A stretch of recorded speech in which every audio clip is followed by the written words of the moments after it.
Bonjour, mon invité aujourd'hui est Agnès Levallois, spécialiste du Proche-Orient, vice-présidente de l'IREMO et qui a dirigé l'avant-dernier numéro de Confluence sur les armées du Proche-Orient. Bonjour Agnès. Bonjour. Alors voilà, on va parler du conflit israélo-palestinien. La situation semble de plus en plus difficile, incontrôlable, et la communauté internationale semble toujours pas vouloir prendre ce problème à bras le corps. Est-ce que tu peux rapidement nous dire quelle est la situation aujourd'hui par rapport au nouveau gouvernement israélien vis-à-vis de la relation avec les Palestiniens? Alors, nous avons un gouvernement aujourd'hui sous l'autorité de Benjamin Netanyahou qui est revenu au pouvoir et qui est revenu au pouvoir grâce à une coalition qu'il a constituée avec la droite, mais surtout l'extrême droite et des représentants des colons. Et donc, cette nouvelle coalition qui lui a permis de revenir aux affaires, et juste peut-être une petite incise importante, c'est que pour Netanyahou, il s'agit de sa survie politique puisqu'il est confronté à des menaces de procès et éventuellement d'incarcération. Et donc, l'objectif de Netanyahou, c'est d'être à nouveau à la tête de ce gouvernement pour échapper à toute poursuite et surtout changer la réforme, faire une réforme judiciaire pour échapper à toute poursuite. Et pour cela, il s'est donc allié à la droite et l'extrême droite, surtout l'extrême droite religieuse et celle qui représente les colons, afin d'avoir une majorité à la Knesset, donc au Parlement israélien, pour faire passer cette réforme. Et donc, lorsque je parle de coalition qui est tenue finalement par l'extrême droite religieuse et les colons, eh bien, de cette manière, tout est dit vis-à-vis de la relation à l'égard des Palestiniens, puisqu'on a affaire à une coalition, à des représentants de partis politiques qui nient littéralement l'existence des Palestiniens. Et on a vu d'ailleurs récemment un ministre de cette coalition nier l'existence des Palestiniens, ce qui veut donc dire qu'il y a une position évidemment très dure à l'égard des Palestiniens. Il n'est absolument pas question de négocier quoi que ce soit. Et l'idée même est non seulement de poursuivre la colonisation, mais ça n'est pas un fait nouveau parce que tous les gouvernements israéliens ont poursuivi la colonisation, mais de s'accaparer encore plus de terres et de faire en sorte que les Palestiniens, par les mesures prises par l'armée israélienne, quitte le plus possible les territoires, sans parler de Jérusalem. Donc il y a une vraie stratégie de faire partir les Palestiniens des territoires, mais également de la ville de Jérusalem. Alors il y a de plus en plus de morts, d'incursions de l'armée israélienne qui se traduit par la mort de Palestiniens dont l'armée israélienne dit qu'ils allaient commettre des attentats et qu'ils sont en état de légitime défense. Alors, ce qu'il faut bien comprendre, c'est qu'en fait, cette situation dans les territoires palestiniens est catastrophique dans le sens où l'autorité palestinienne n'a pratiquement plus aucune légitimité aux yeux du peuple palestinien, pour différentes raisons, mais la plus récente, si je puis dire, c'est le fait que Mahmoud Abbas, qui est le leader de l'autorité palestinienne, a annulé le processus électoral qui devait se dérouler afin de renouveler justement les responsables de l'autorité. Et donc, il y a un désamour total et vis-à-vis de l'autorité palestinienne par une grande majorité de Palestiniens, et en particulier les jeunes Palestiniens, qui espéraient, à travers un processus électoral, renouveler le personnel politique de l'autorité pour faire entendre aussi leur voix. Et ces élections n'ayant pas eu lieu, en fait, ça a complètement démobilisé les Palestiniens, et j'insiste en particulier les jeunes, qui ne se reconnaissent absolument pas dans cette autorité palestinienne, qui trouvent qu'elle est complètement délégitimée, qu'il n'y a plus aucune légitimité. Et donc, il n'y a plus d'instances politiques qui représentent ces Palestiniens. Et donc, on voit des Palestiniens de plus en plus désespérés vis-à-vis de cette situation de l'autorité, mais évidemment aujourd'hui de la classe politique israélienne, de cette nouvelle classe politique qui est aux affaires et qui entend donc nier cette existence. Et donc, face à ce tableau, eh bien, on a des jeunes Palestiniens qui aujourd'hui mènent des opérations, parfois tout seuls. Ce sont des actes beaucoup qu'on dit isolés parce que c'est pas forcément la stratégie d'une force politique palestinienne, mais ce sont des jeunes Palestiniens complètement désespérés face au blocage total de la situation et qui du coup prennent les armes, estimant que de toute façon c'est la seule solution pour ne pas disparaître. Et donc on est face à une impasse totale puisque on n'a plus de représentation politique acceptable par une majorité des Palestiniens face à cette situation donc qui se radicalise encore plus côté israélien avec un gouvernement qui est prêt à vraiment mener une politique de la terre battue, à mener des opérations de plus en plus inconsidérées dans les territoires palestiniens. Et donc, face à ça, des jeunes Palestiniens eh bien, qui décident de mener les opérations comme ils les entendent, parce qu'ils n'ont pas d'autre choix que cette stratégie, mais je le répète, qui échappe à tout contrôle politique. Et donc, ce qui est très compliqué, c'est qu'aujourd'hui, quoi faire vis-à-vis de ces jeunes Palestiniens, puisqu'il n'y a pas de réponse politique et personne ne peut arrêter finalement cette volonté de ces jeunes Palestiniens d'essayer simplement de faire entendre leur voix, de montrer qu'ils sont là, qu'ils sont bien là et qu'ils n'entendent pas partir. Est-ce que les responsabilités de l'autorité palestinienne ne sont pas immenses? Parce que Mahmoud Abbas avait menacé d'arrêter la coopération sécuritaire avec Israël si il y avait une continuation des assassinats de Palestiniens. Il est revenu, on se demande, enfin, finalement, quelle est l'utilité de Mahmoud Abbas aujourd'hui? Écoutez, c'est évident que Mahmoud Abbas n'a plus aucune légitimité auprès des Palestiniens, que les Palestiniens considèrent que Mahmoud Abbas fait la basse besogne que les Israéliens n'ont pas toujours envie de faire, c'est-à-dire que la coopération sécuritaire dont tu parles, évidemment, est la base de la coopération avec Israël. Et s'il ne reste qu'une seule coopération entre les deux, c'est la coopération sécuritaire. Tout ça parce que Mahmoud Abbas veut rester en place, veut continuer à diriger cette autorité, alors qu'il n'a plus cette légitimité dont il aurait normalement besoin. Donc, évidemment que l'autorité palestinienne a une énorme responsabilité dans la situation actuelle, qui est renforcée par cette nouvelle coalition au pouvoir en Israël, qui ne laisse aucune marge de manœuvre. Donc, d'un côté, un gouvernement qui ne veut rien négocier côté israélien, et de l'autre côté, une autorité palestinienne qui est complètement démonétisée, délégitimée. Et donc, en ça, effectivement, Mahmoud Abbas porte une énorme responsabilité. Et moi, je fais remonter cette responsabilité, surtout aux dernières élections qui auraient dû se dérouler côté palestinien et qui ne se sont pas déroulées, simplement parce qu'il a bien vu qu'il y avait un grand risque qu'il soit balayé par ce scrutin électoral, et plutôt que de prendre le risque d'aller devant les électeurs, eh bien, il a décidé d'annuler le processus.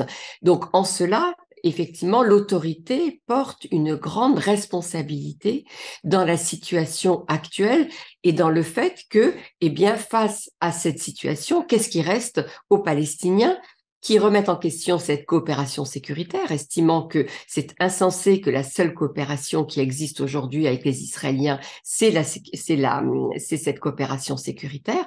Et on voit bien que ce qui se joue là, c'est quoi? C'est la survie de quelques caciques de cette autorité palestinienne qui bénéficie de cette coopération sécuritaire avec Israël, qui la monnaie évidemment auprès des leaders de l'autorité palestinienne, en leur accordant les permis de voyager, les permis de circuler. Et si l'autorité palestinienne décidait d'arrêter la coopération sécuritaire, la première mesure prise par les Israéliens, ça serait de retirer ces permis de circuler dont bénéficient les responsables de l'autorité, qui leur permettent de voyager, de quitter la Palestine. Et ça, ils ne sont pas prêts à prendre ce risque.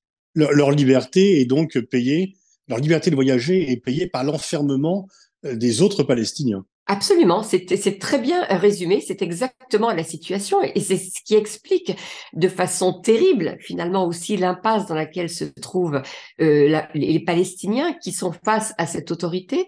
Eux voudraient la remettre en question et c'est pour ça qu'ils tenaient tant à ce que les élections se tiennent pour redonner une légitimité à cette classe politique qui n'en a plus depuis maintenant des années. Et l'autorité qui tient l'autorité, évidemment, n'a aucune envie de prendre le risque de perdre quoi que ce soit de ses avantages, parce qu'on peut imaginer que les nouveaux représentants palestiniens, si des élections se déroulaient, n'auraient pas forcément la même complaisance à l'égard d'Israël, encore plus aujourd'hui avec un gouvernement d'extrême droite qui, de toute façon, n'a rien à offrir aux Palestiniens.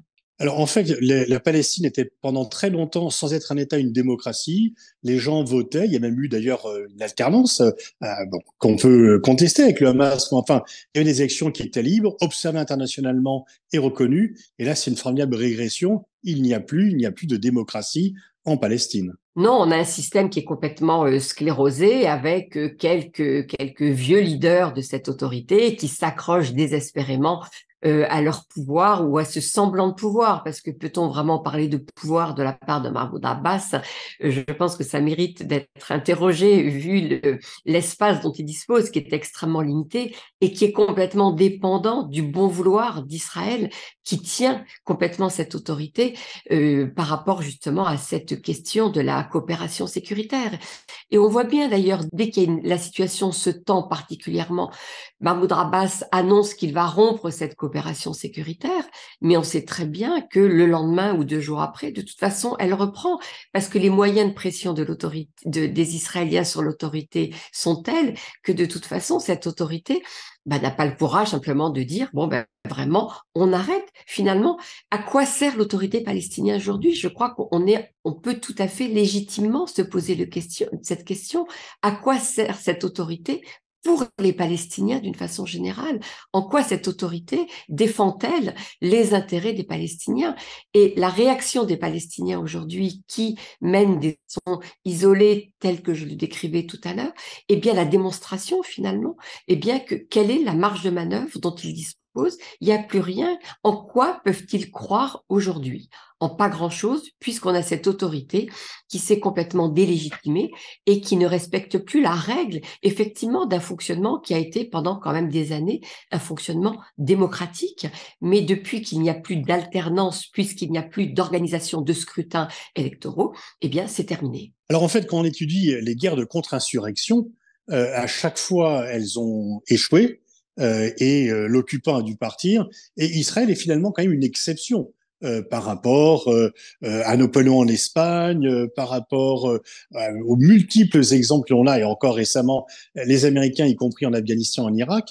Est-ce que, en fait, quand on étudie cela, on voit que pour réussir une guerre de contre-insurrection, il faut un allié local fiable, ce que n'ont pas eu, par exemple, les Américains au Vietnam. Et donc là, est-ce qu'on ne peut pas expliquer que la seule guerre de contre-insurrection depuis très longtemps qui réussit est celle-ci, parce qu'il y a un allié fiable, qui est l'autorité palestinienne, un allié d'Israël? Oui, il y a cet allié, mais il y a aussi surtout le soutien de la communauté internationale à Israël qui n'entend pas exercer la moindre pression sur Israël pour l'amener à avoir une autre politique.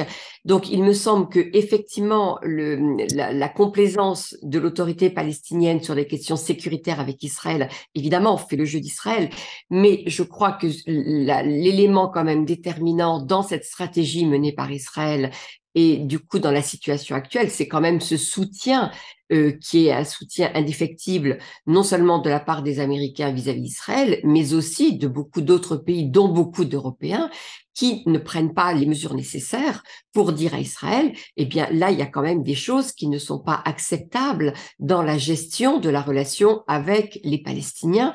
Encore plus aujourd'hui avec ce nouveau gouvernement quand même qui ne correspond en rien à aucun des critères que même nous les Européens nous essayons, enfin nous mettons en avant en estimant que nous devons les appliquer ou qu'ils doivent s'appliquer à l'ensemble du monde. On a une coalition en Israël qui a des propos absolument inacceptables à l'égard des Palestiniens et que ça on l'accepte et qu'il n'y ait pas de vraies mesures prises contre Israël sur ces sujets-là, eh bien, effectivement, donne toute l'attitude d'action à l'égard d'Israël.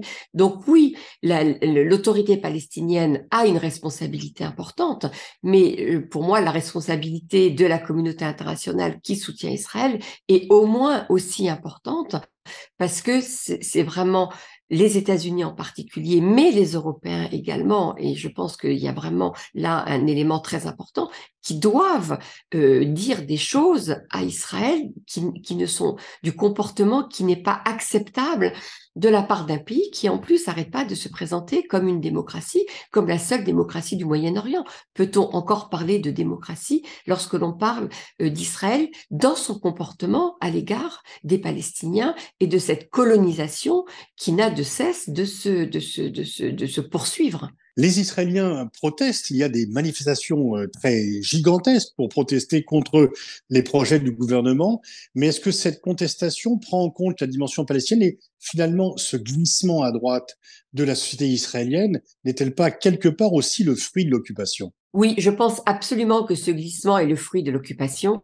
Et ce qui est frappant dans les manifestations, effectivement, qui agitent Israël maintenant depuis de nombreuses semaines et qui sont tout à fait remarquables par l'ampleur qu'elles ont prise, ces manifestations contre cette réforme justement de la justice en Israël et qui remet aux yeux de beaucoup d'Israéliens le caractère démocratique de l'État d'Israël. Mais ce qui est frappant, c'est qu'il y a très peu d'Israéliens qui font le lien avec la question palestinienne et avec la question de la colonisation. C'est-à-dire que la défense qui est prise par les Israéliens de la situation de cette coalition, effectivement, qui est complètement antidémocratique, eh bien, ces manifestants ne s'interrogent pas beaucoup sur la question palestinienne. Et il est frappant de voir que si aujourd'hui, il y a une coalition qui est capable d'aller aussi loin en Israël contre un certain nombre de règles démocratiques, eh bien, c'est la continuité de cette dérive à laquelle on assiste côté israélien maintenant depuis des mois, des années.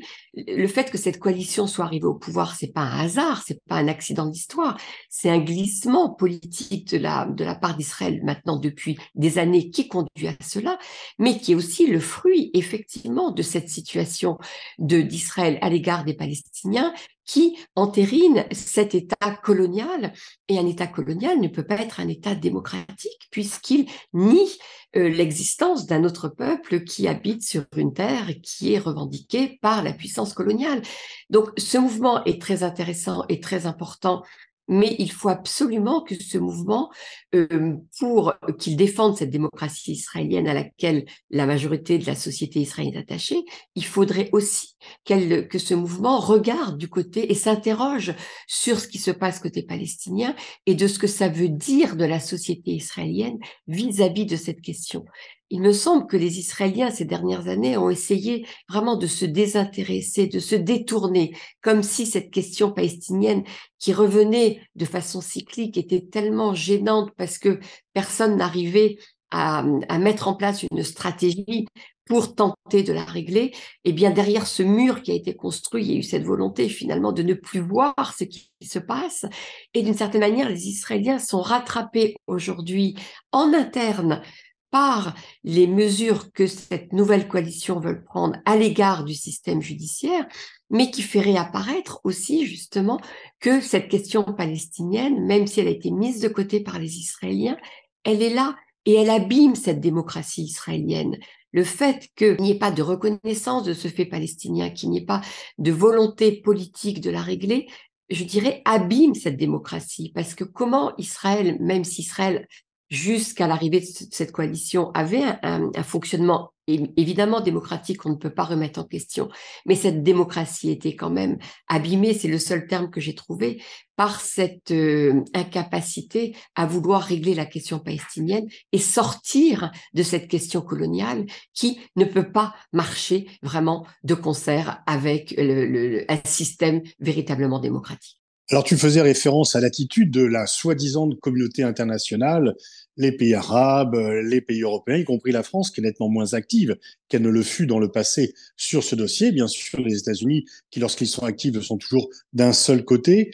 Et en fait, on voit que malgré un très fort durcissement, malgré la mise en place d'un gouvernement qui devrait quand même normalement horrifier toutes les démocraties, il n'y a toujours pas de réaction. Et on continue. Est-ce qu'il ne faudrait pas dire dans les deux États, arrêter de parler de la solution des deux États? Parce que est-ce qu'il n'y a pas une sorte d'évocation permanente de la solution des deux États pour un avenir pour le moins certain et qui est simplement le cache-sec de la poursuite de l'occupation et de la répression? Il est vrai que moi, je ne crois plus du tout à cette solution à deux États. Je sais que voilà, les avis des experts ou des analystes sont assez tranchés sur cette question. Certains considèrent que c'est... Alors, sur le papier, c'est la seule option, évidemment. Mais quand on voit la dégradation de la situation sur le terrain, lorsqu'on voit la poursuite de la colonisation, de quoi parle-t-on aujourd'hui si on parle de deux États?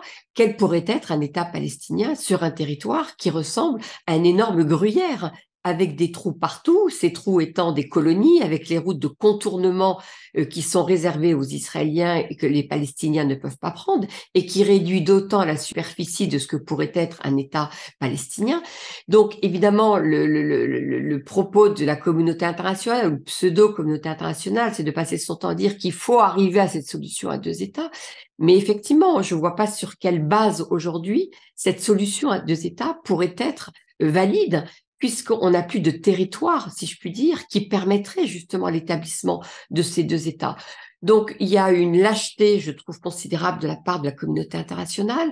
Les dernières années de l'administration Trump ont été évidemment catastrophiques, puisque l'idée de Trump, ça a été finalement de faire oublier la question palestinienne, de dire que les Palestiniens n'existaient plus, que ce conflit n'existait plus, qu'on allait acheter une certaine paix grâce à un développement économique en mettant des milliards sur la table.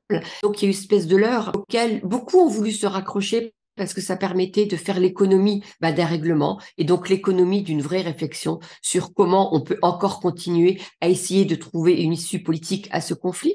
Donc, je crois qu'il y a une espèce de facilité dans laquelle tout le monde s'est engouffré en se disant, de toute façon, cette cause palestinienne, elle est finie, elle n'existe plus. Les révolutions arabes ont démontré que on parlait plus du conflit israélo-palestinien. Mais finalement, on est rattrapé parce que ce peuple palestinien, il existe, il continue à exister et il n'entend pas disparaître. Et on l'a bien vu d'ailleurs lors de la Coupe du Monde du football au Qatar, où on a vu la réapparition, si je puis dire, de ces drapeaux palestiniens. Et ça veut bien dire quelque chose, même si Y c'était compris de la part des Marocains qui ont fait la paix avec Israël. Absolument. Et je trouve que c'est très significatif. Alors, vous allez me dire, c'est peut-être anecdotique. Certains vont dire, c'est anecdotique. Je ne crois pas que ce soit anecdotique. Et en tous les cas, le fait que ce drapeau soit réapparu à cette occasion a été quand même une façon de dire, vous voyez, les Palestiniens, ils sont encore là et ils n'entendent pas disparaître de la carte du monde comme beaucoup aimeraient que ce soit le cas aujourd'hui. Donc, effectivement, de ce point de vue-là, il y a une énorme responsabilité des pays arabes qui ont normalisé avec Israël ces dernières années et de la part de tous ceux qui aimeraient finalement que cette cause n'existe plus et qu'on oublie qu'il y ait des Palestiniens. Alors, le glissement à l'extrême droite néo-fascisante du camp israélien n'a pas modifié l'attitude de la communauté internationale et des pays occidentaux, européens et américains réunis.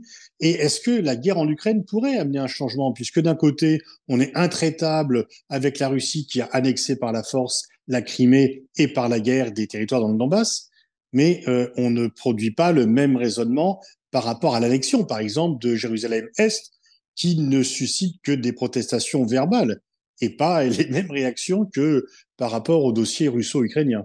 Tu sais, ce qui est dramatique aujourd'hui, c'est que ce qu'on avait un peu oublié aussi, c'est que la question du deux poids, deux mesures reprend de la force au Moyen-Orient, avec l'idée que de toute façon, on ne traitera jamais la question israélo-palestinienne comme on traite les autres questions.